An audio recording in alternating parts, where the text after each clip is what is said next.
foi cunhado justamente por Adorno e Horkheimer na Dialética do Esclarecimento, e segundo a explicação do Adorno, o termo não tem pretensões de ter um rigor conceitual inabalável, nem nada do tipo. A expressão indústria cultural, na verdade, diz respeito tanto à padronização dos produtos quanto à racionalização das técnicas de distribuição, mas não ao processo de produção em sentido estrito. A guisa de definição, eu optei por valer algumas colocações do Wolfgang Leomar sobre o assunto, que, para ele, uma das maneiras mais produtivas, com perdão do trocadilho, de entender a indústria cultural seria justamente a partir daquilo que ela produz, né? Assim, ele vai dividir esse conceito em dois âmbitos para que se possa melhor entendê-lo. O primeiro desses âmbitos seria, como está aqui, o âmbito da cultura, da civilização, segundo o qual a indústria cultural produz mercadorias como necessidades, né? E o segundo, por sua vez, seria o que ele chama de âmbito da cultura, agora sim, de acordo com o qual a indústria cultural produz as consciências que têm precisão dessas necessidades. A gente vai voltar a isso logo em seguida. Agora sobre o termo semi-informação, que é um termo meio incomum, assim, né, relativamente. Também presente no título da apresentação. O termo foi usado pela primeira vez também na Dialética do Esclarecimento, no capítulo Elementos do Antissemitismo, Limites do Esclarecimento. Na tradução do Guido de Almeida, que é a tradução que eu usei para a elaboração, a tradução mais comum do livro, o termo aparece ora como semicultura, ora como semicultivo.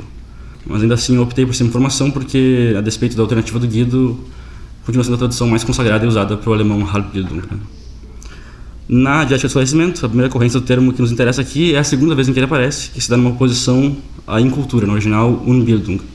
Eu cito, uma semicultura que, por oposição à simples incultura, hipostasia o saber limitado como verdade, não pode mais suportar a ruptura entre o interior e o exterior, o destino individual e a lei social, a manifestação e a essência.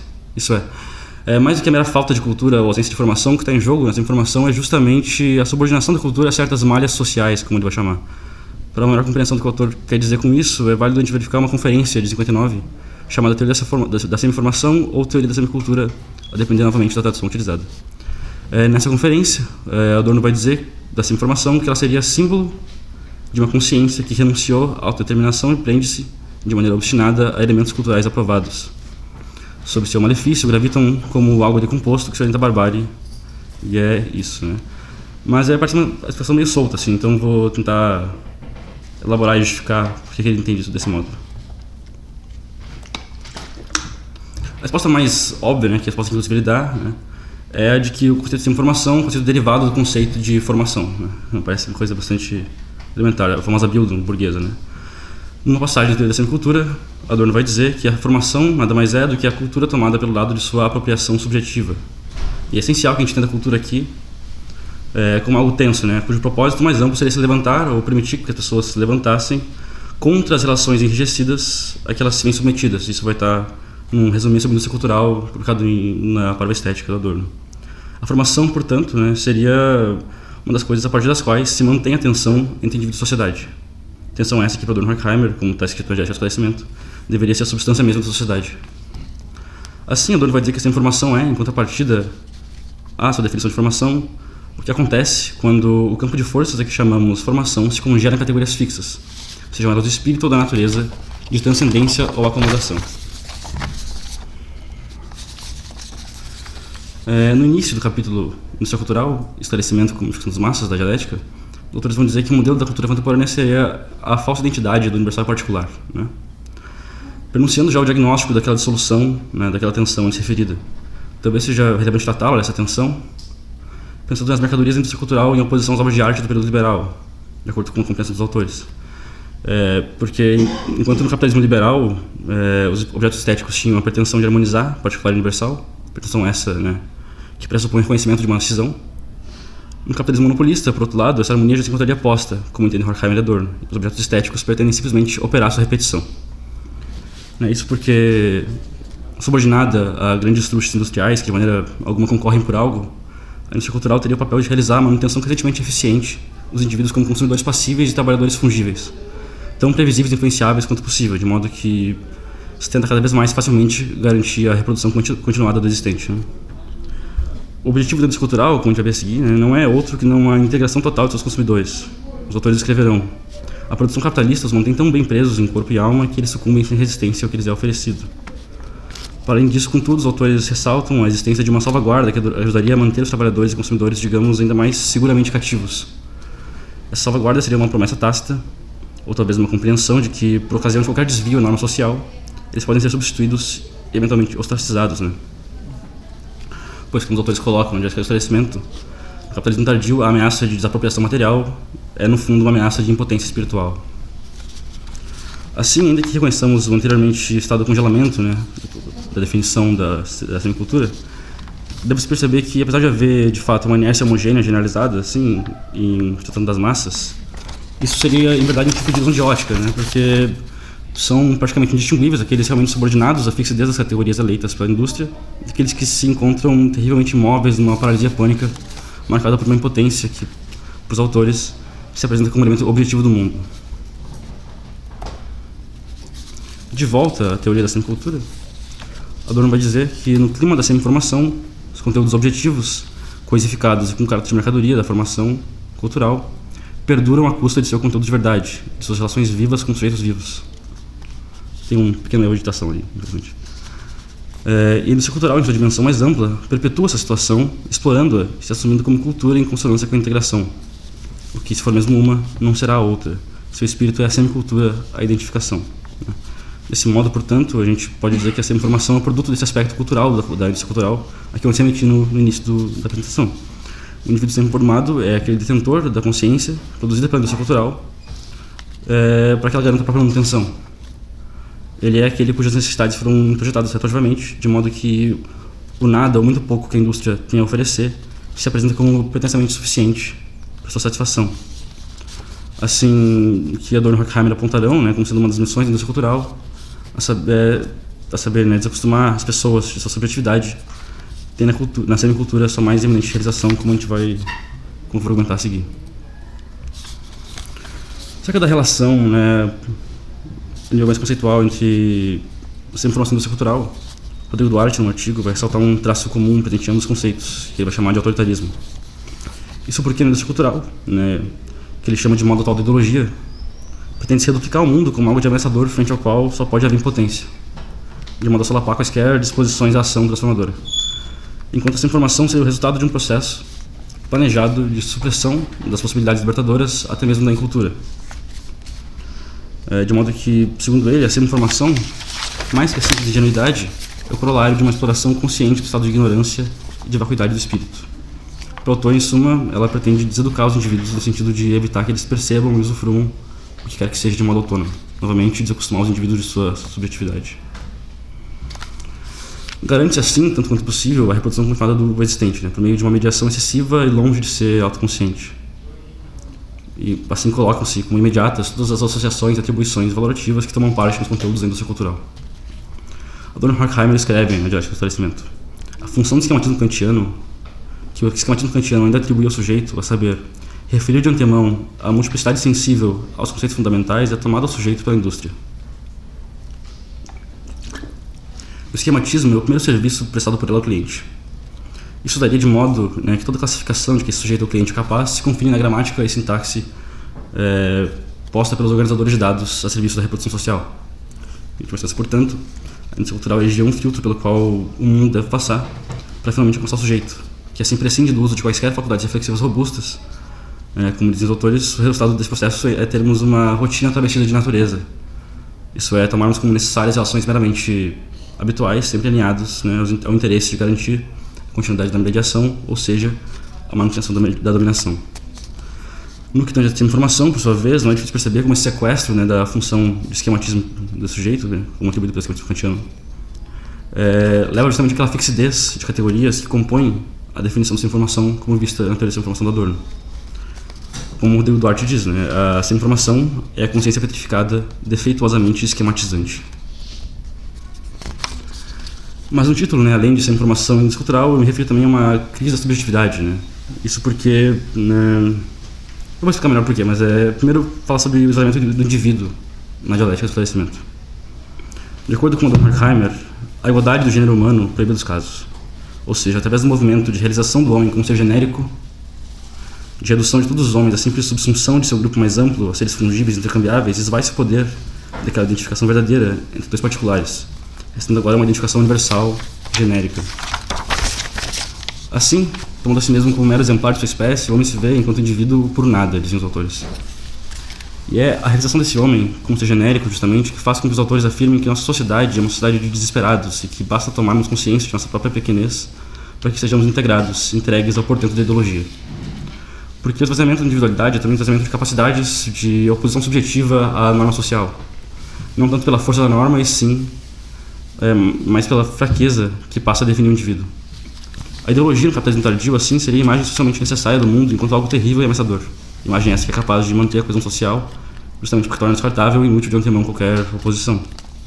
A indústria cultural, como já dito antes, reproduz o mundo enquanto totalidade.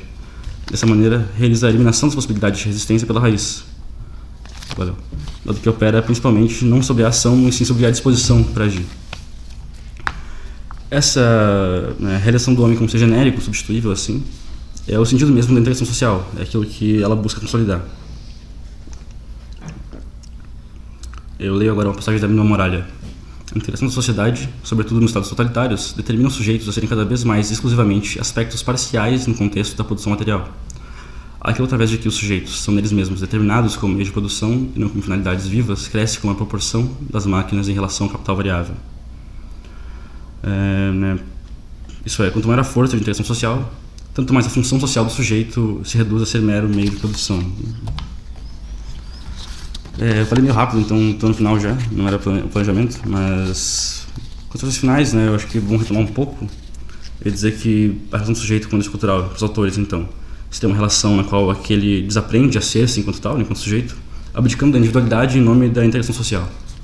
Essa informação realizada pela própria indústria é o que mantém estáticas suas convicções acerca da objetividade, sucessivamente confirmadas tanto pela mídia quanto por sua percepção socialmente naturalizada. Esse sujeito é profundamente marcado pela impotência, seja em razão da aparente magnitude da realidade social, seja por causa de sua sabida nulidade. Isso se dá, de maneira que quanto mais os mecanismos de dominação se tornam sofisticados, mais próximos nós nos tornamos de realizar o sujeito como mero objeto sem fim em si mesmo. Essa informação seria então a cristalização de uma das etapas desse processo, que para os autores, quando eles escrevem, ainda não se fez total. Chegando ao final, eu leio um trecho em que o Adorno fala sobre o indivíduo semi-formado, que aqui está sendo referido como semiculto. O semiculto se dedica à conservação de si mesmo sem si mesmo. Não pode permitir, então, aquilo em que, segundo toda a teoria burguesa, se constituía a subjetividade, a experiência e o conceito. Assim, procura subjetivamente a possibilidade de formação cultural, ao mesmo tempo em que, objetivamente, se coloca todo contra ela. Isso é, procura formar-se enquanto sujeito a partir apenas daquilo que é tolerado pela indústria cultural, digamos, entendendo por cultura aquilo que a grande mídia promana e formando-se assim enquanto mera encruzilhada de tendências do universal, como vai, em detrimento da particularidade autêntica, como vai estar na dieta do esclarecimento. A autonomia que a formação buscava garantir, assim, preverte-se seu contrário com essa informação, pois converte-se na repetição apaziguada e coercitiva do existente, uma vez que a cultura resigna-se à sua heteronomia. Para terminar, para não deixar uma nota tão amarga, assim, eu peguei uma coisa um pouco mais esperançosa, que o Adorno fala, que não é muito esperançosa ainda assim, mas para o Adorno talvez seja o máximo da alegria humana. Eu vou citar, inclusive é uma coisa que meio que justifica a apresentação. Adorno diz: a única possibilidade de sobrevivência que resta à cultura é a auto-reflexão crítica sobre essa informação, e que necessariamente se converteu. E é isso.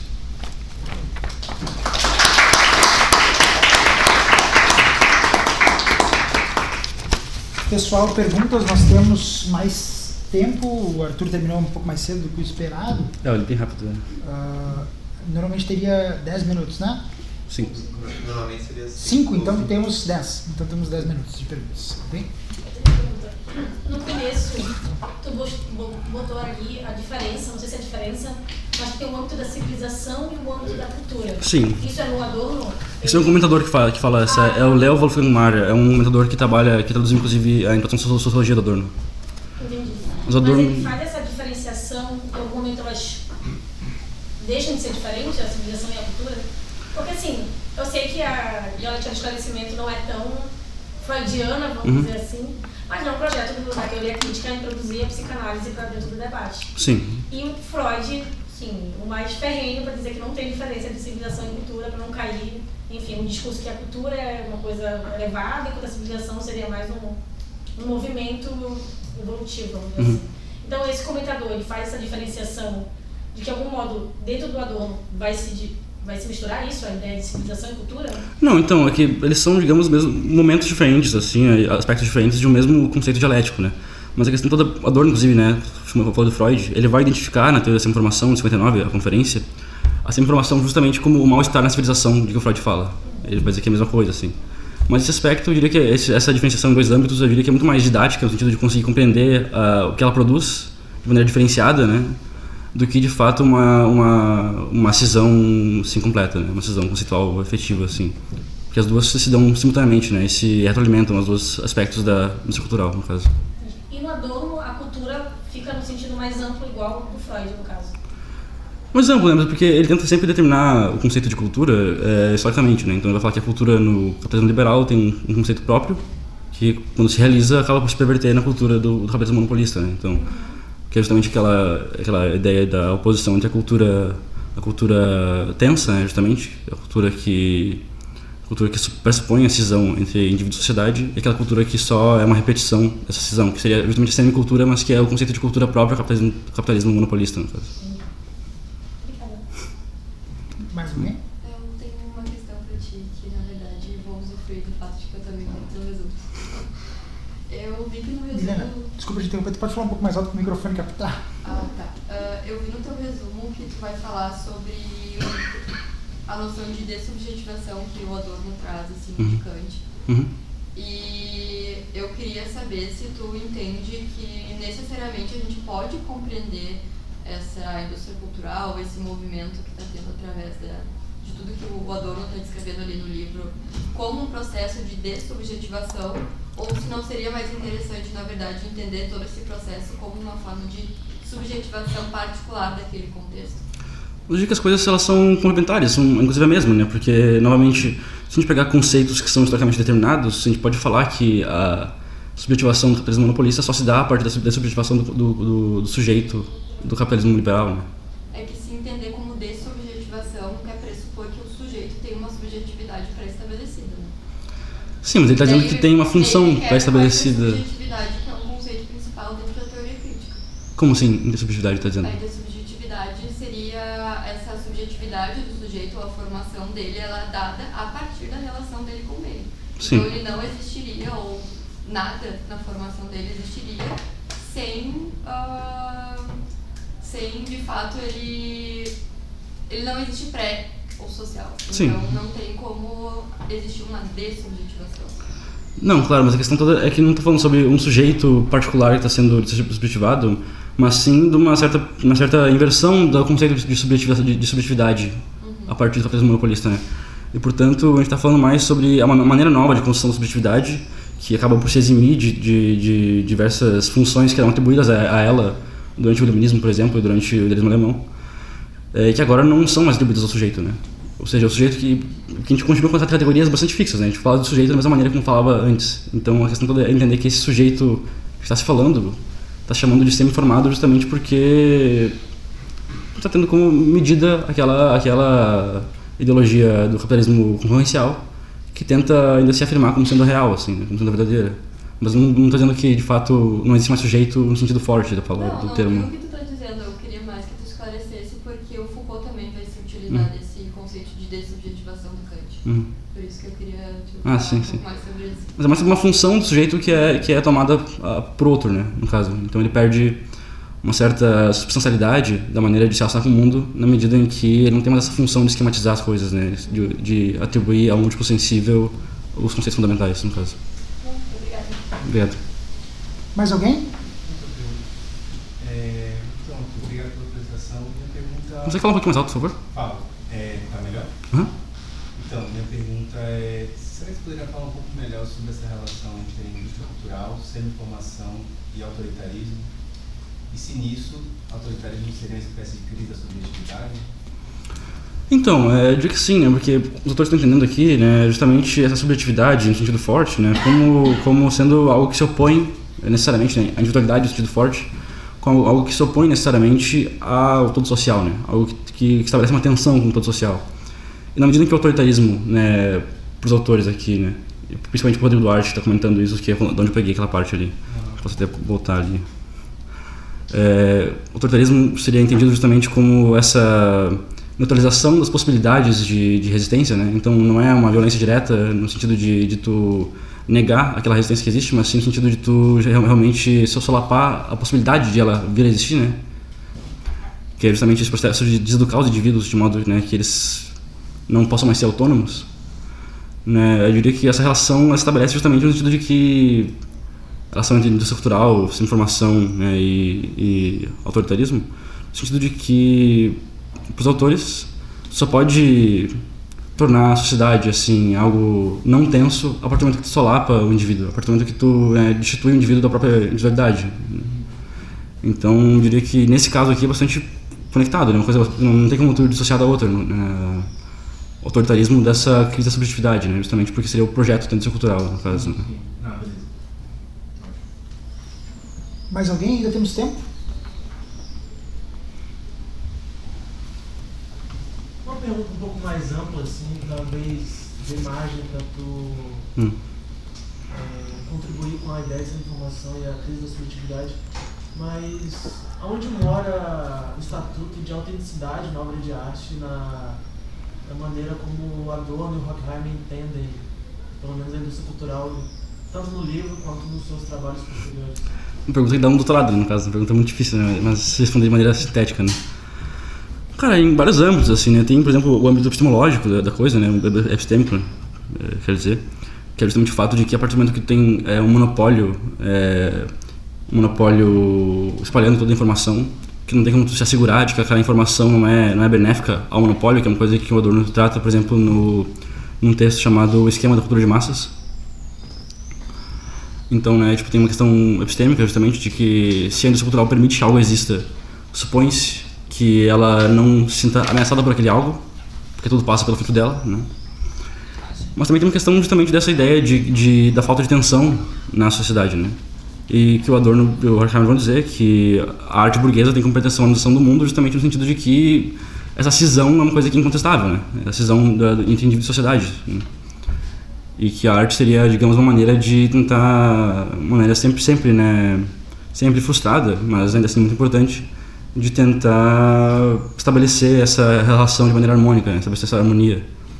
A questão toda é justamente, eu acho que isso, né, de que no capitalismo monopolista não pode haver aula de arte nesse sentido, justamente porque não existe mais essa tensão, né. Então essa autenticidade, essa autonomia se vê assim, bastante duvidosa, né. Justamente porque precisaria de uma tradição objetiva, o Adorno vai falar também, para que essa autenticidade se comprove e permaneça historicamente como algo objetivo, né? Que é algo que deixa de existir com essa informação. Porque a tradição objetiva é justamente, né, aquilo que vai ser aprendido na formação cultural burguesa, né, na educação burguesa, e que vai ser vivido, digamos, pelas pessoas formadas, né?